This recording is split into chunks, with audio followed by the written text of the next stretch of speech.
And those are some of the headlines. This is Democracy Now!, democracynow.org, The War and Peace Report. I'm Amy Goodman. And I'm Nermeen Sheikh. Welcome to our listeners around the country and around the world. We begin with Detroit, which has become the largest ever U.S. municipality to qualify for bankruptcy. On Tuesday, federal judge Stephen Rhodes ruled the city meets every criteria for insolvency, including failure to honor its debt obligations and inability to provide the bare minimum services to its 680,000 residents. This is Detroit's Mayor Dave Bing responding to the ruling. Let me just say that the judge has spoken.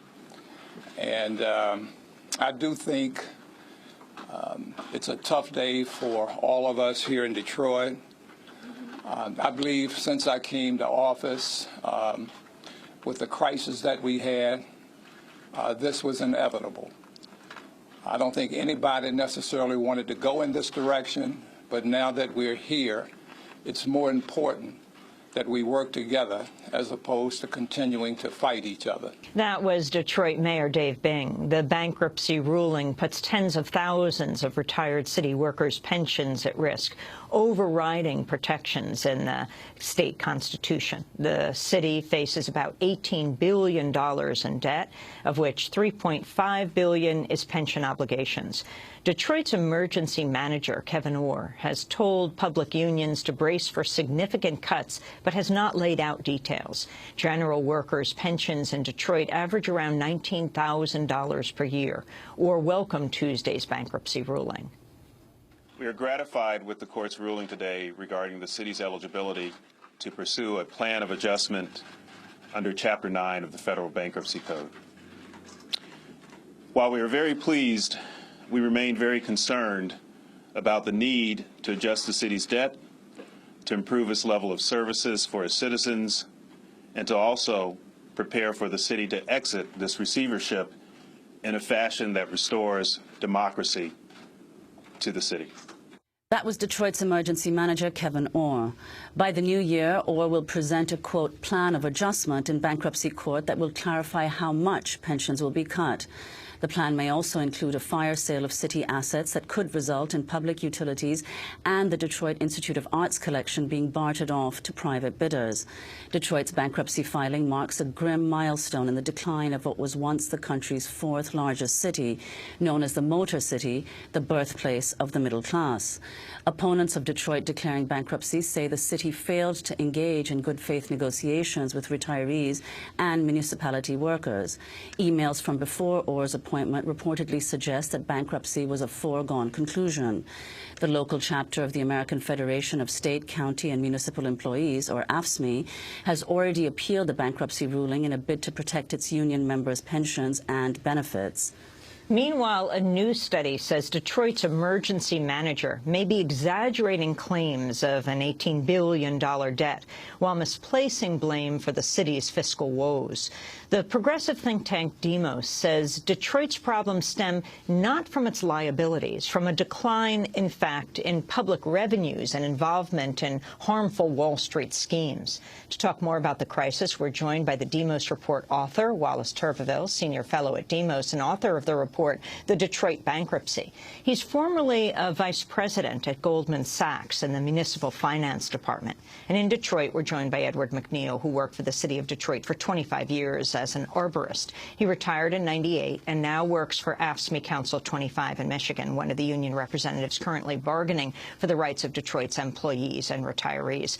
We welcome you both, Wallace Turbeville and Edward McNeil, to Democracy Now! Wallace Turbeville, can you explain to us what is it, who is responsible? Who is responsible for Detroit's woes? Detroit has several kinds of woes. Detroit has had some deep structural problems for many years, a declining population, a job market that's been particularly susceptible to downturns in the economy, and a real decline in housing. Those structural issues have been going on for a long time. The other thing that's happened, they're related but they're different, is that it ran out of cash. It ran out of cash this year. And when you talk about insolvencies of municipalities, bankruptcies of municipalities, it's all about running out of cash. So they need to fix very important structural problems, they also need to get their checkbook balanced so that they actually have money coming in that it covers the money that has to go out on an annual basis. So that part is what we find in the report is that part of it, the cash part of it, is overwhelmingly a function of a tremendous downturn in the revenues of the city and the tax base of the city, and importantly, money that the state collects in taxes and turns back to the city in terms of revenue sharing. That was a critical part of the problem. The way the corporate media is portraying this, they say, you know, politicians, Republican and Democrat, they cave to unions. And so over the many, many years around the issue of pensions, for example, you know, they give in union negotiations. And so the unions are bringing this city down, Detroit, known as a union city. You found something very different. Oh, absolutely. First of all, something that happened 5-10 years ago, I don't even comment on that. This is a battle of ideas and of words. The $18 billion number, bringing up things that happened years ago, and saying that it was a function of bad management, and that's what's the problem now. No, the problem now they're out of cash. Those are two different things completely.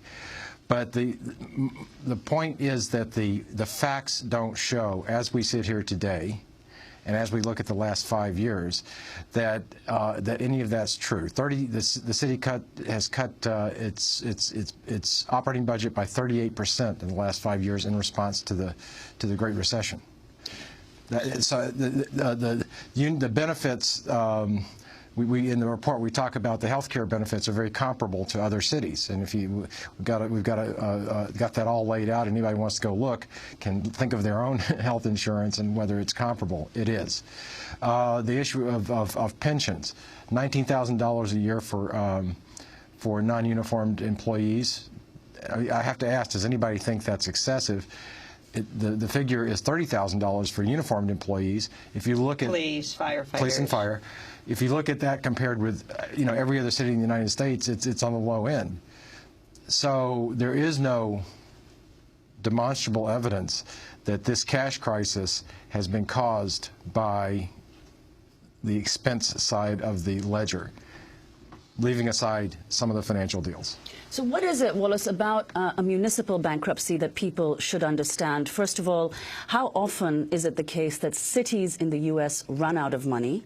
And what brought Detroit to this point? And why is it that debt is being talked about rather than annual revenue? Okay.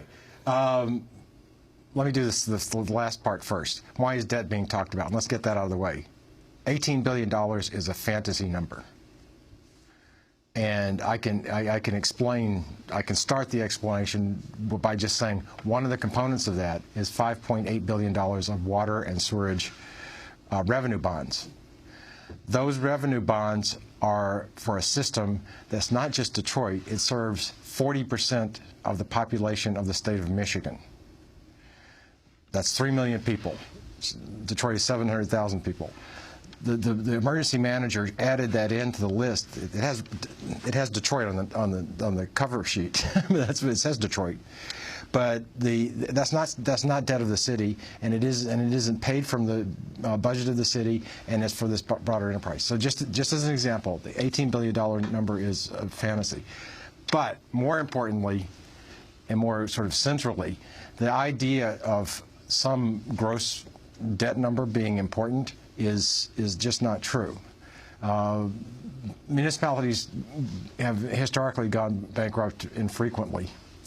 It's getting more frequent because the recession, this is the backwash from the recession, and as property values crashed, property taxes, which are a fundamental revenue base for cities, went down, but there was a time period where that decline occurred. That didn't happen all at once. Property values went down, reassessments occur over time. Eventually, it hurts the cities.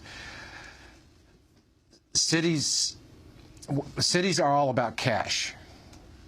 Cash in, cash out. Now, a lot of debt can cause you to have to pay a lot of debt service, meaning your annual payment. But if you think about what happens to people, as long as you can pay your mortgage, you're in good shape. And especially with municipalities who can tax and have access to states, and they have taxing power, it's all about having the cash to go forward. So what's happened to Detroit is they've had a tremendous decline, a 20% decline in tax revenues since the Great Recession. And again, this really unfortunate and possibly planned cutting of the state revenue sharing at the worst possible moment. But why focus on the $18 billion of debt? Because it's not obvious what declaring bankruptcy, who stands to gain from declaring bankruptcy? Why focus on the $18 billion? I think that's a marketing issue. Marketing to what end? Well, the emergency manager wants things to sound as dire as possible because he was appointed by the state against the will of the people. Explain what that emergency manager is and how he got chosen. Okay, the state of Michigan adopted a law. The state of Michigan. What happened is that the legislature and governor became very right-wing in 2010 when there was a big sweep election. So what they did was they adopted a law that said that the governor could appoint an emergency manager for a city and basically become a dictator in that city for the duration of any financial crisis. And so that's what's happened. Mr. Orr is the emergency manager. He's a partner at a law firm called Jones Day. Jones Day is a Cleveland-based law firm. It's been around for 1,000 years. I've worked with them myself many times. Jones Day was also appointed a special counsel to the city. So I think it's fair to say that not so much... Wasn't that a conflict of interest? Well, it's been argued as such, especially since some of the financial deals that were done. Bank of America was a central part of those financial deals, and Jones Day represents Bank of America. So to resolve their conflict, they've been paid $16 million. So in this representation. So I think it's fair to say that Jones Day is running Detroit. But Jones Day is running Detroit at the behest of the governor, Governor Snyder, who has an animosity towards Detroit for a number of reasons, I would say, and would like to see the politics adjusted. Explain why. Well, Michigan went the way of the Tea Party, and Michigan has, Detroit is the only large city, but there are other cities around it, which are largely old industrial cities and African-American cities for the most part, and Democratic. So there is this tension between the urban centers, which are have a lot of influence from trade unions, and the Republican rest of the state. So it's from a political standpoint, it serves the interest of Governor Snyder and his party to actually undercut the role of trade unions, because they're the ones that are institutions opposed to his political viewpoint. The bankruptcy judge yesterday said one of the issues that was raised was that basically the bankruptcy was the fix was in for it. In other words, the state did it as part of a plan that would restructure the politics. And the judge said, yes, there was evidence of that actually, but he said not enough to actually make a ruling. Well, I don't have to adhere to rules of evidence from the court. I'm more of the view that if it quacks like a duck and walks like a duck, it's a duck. And if you watch the series of events, first the emergency manager statute that gave them the right to create a dictator in a city, and they've done that in several cities now. By the way, that was pulled back by referendum. So the people of the state of Michigan voted to eliminate that statute. Then the state legislature came back and reenacted it basically. So it's not a popular statute. But anyway, the idea is have the power to create the emergency manager. create a situation where Detroit has a very hard time keeping its revenues up during this recessionary period, when it's being starved of cash because of property taxes and income taxes and all the rest. Then at the last minute cut revenue sharing, and it's starting to look like the whole idea was to push Detroit over the edge in order to have this bankruptcy to restructure it. But one of the things that your report, the Demos report, the Detroit bankruptcy, of which you're the author, points out is that the financial crisis in Detroit was exacerbated by complicated Wall Street deals that put its ability to pay its expenses at even greater risk. So could you explain what the role of Wall Street was in making the crisis worse? Yes. In 2005 and 2006, the city, like many cities and states around the country, felt compelled to issue debt to put money into its pension fund. The idea is you borrow the money, you put it in the pension fund, and let's say you can hold it for 30 years and invest it in the stock market. The interest on the debt that you take out is less than the earnings you're going to get on shares of stock. Whether that's wise or not, I won't comment, but it's been done. It was done many, many places. So they issued $1.6 billion of debt. For half of that, they did it in combination with a derivative. Derivative, you might recall, was the large reason for the financial crisis in 2008. AIG comes to mind. If everybody remembers that, $180 billion in losses that drove the largest insurance company in the world out of business, or at least into receivership and into bailout. So what happened was they talked to the city of Detroit into doing this derivative, and the way it worked is for half, or $800 million of this financing, it's as if you took out a mortgage, borrowed money, and you paid your principal to one bank and the interest to the other bank. On this interest part of the deal, they had a term in it that if Detroit was nicked just one credit rating down, the bank could ask for all of the interest for 25 years that was to become due. They could ask for it now.